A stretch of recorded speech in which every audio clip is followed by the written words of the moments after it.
impressive. How did we even end up with a panel of with just women? Interesting. Yeah, it's great, but I'm just saying it now. So first, I'd like to invite nonfiction writer, poet, all-round amazing young woman, lover to bits, Hawa Shafi.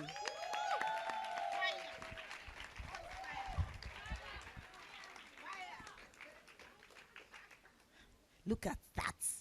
Brains, beauty, elegance. And I have already said brains. Okay, we'll put sense. Because sense, you can have brains, but no sense. You are right.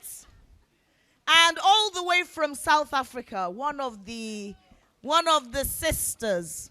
These people that we invited to Kaduna, they're from South Africa. Everybody, the whole place raging. We don't like them, want to kill them. I just said, no problem. Just get me my visa. I'm ready to come.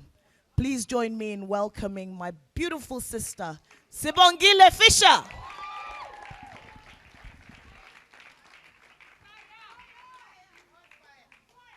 Look at it. Love. Oh, women, why are you so beautiful, man? All right, and last but not the least, another incredible writer. Extremely impressive. You'll see again what I'm saying about these women, eh? They're on another level. Join me in welcoming Frances Ogamba. Fire! Please check your mics. 1, 2. Hi.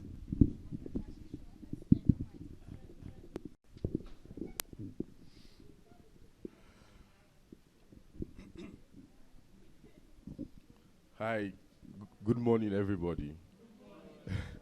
my name is Ademola. So, welcome to our panel, Nonfiction and the Writer's Prerogative. And yeah, I have 3 amazing writers here. So we'll just go straight into it. Guys, I remember yesterday we were talking about this thing with Daisy about, for instance, Sibongile being a multidisciplinary artist. You get how it makes sense, because Daisy said something that was striking about how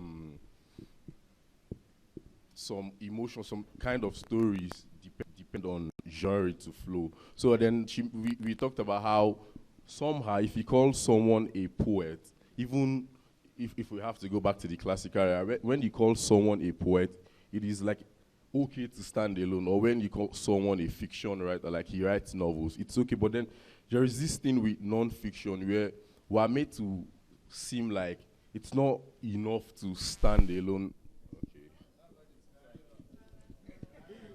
Challenge real life situations and story, right? Like every time you are setting out to write a new essay, do you want to make it read like a very good novel, or do you just want to write these stories the way you want to write them? Like, how does it work with you? Okay, I happen to be one of those people who believe that creative nonfiction should read as close to fiction as is possible. Because one thing I've realized is when people write nonfiction, there's a lot of reporting in it, yes. There is a lot of citing of facts, statistics, and all of that. But then if you're writing creative nonfiction, I feel like the most important thing is to get into the feelings of your reader. And the only way to assess the feelings of your reader is to manifest your own feelings, right? So if you're going to write nonfiction and you want to manifest your own feelings, you have to write from a place of vulnerability and stark honesty, right? Now, the only way you can do that is when you do some really apt, visceral description. Now, I think the mistake is that people feel like that kind of description is reserved for only fiction, but I don't feel like, I feel that's why fiction is more widely accepted, or perhaps slightly more accepted than creative nonfiction. So if we can take that tip from fiction and then insert it in creative nonfiction, we find that we are able to get more into the creative nonfiction. People tell me all the time that the reason why they read fiction a lot more than they do creative nonfiction is because if it gets too much, if the trauma gets too much, they can say it's just fiction, right? But imagine if you now do creative nonfiction with the same precision that people apply to fiction, there is nowhere left to hide for the reader. You can't say, oh, it's just fiction. So you're forced to confront the starkness and the seriousness of the issue that is being discussed. Yeah. Yeah, I mean, okay. I mean, valid point, but my argument is fiction is a template that non-fiction needs to follow. And in my own head, I'm trying, because I feel like every literary genre should be able to stand alone.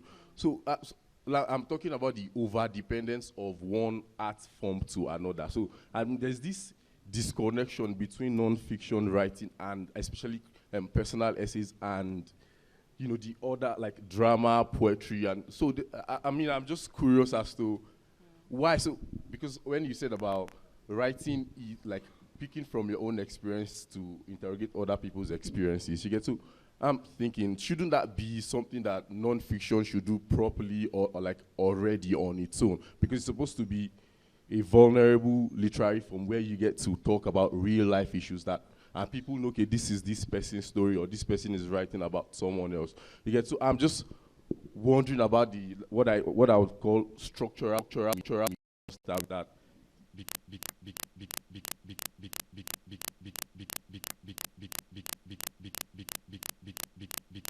there is fiction, there is reportage, there is journalism, you're writing critical essays, you're writing articles, all of execute. No, I don't want to use the word executed. Executed is for criminals. Hawaliman was not a criminal. She was captured and murdered by Boko Haram. And before that, she had, when they were attacking the building, she sent a voice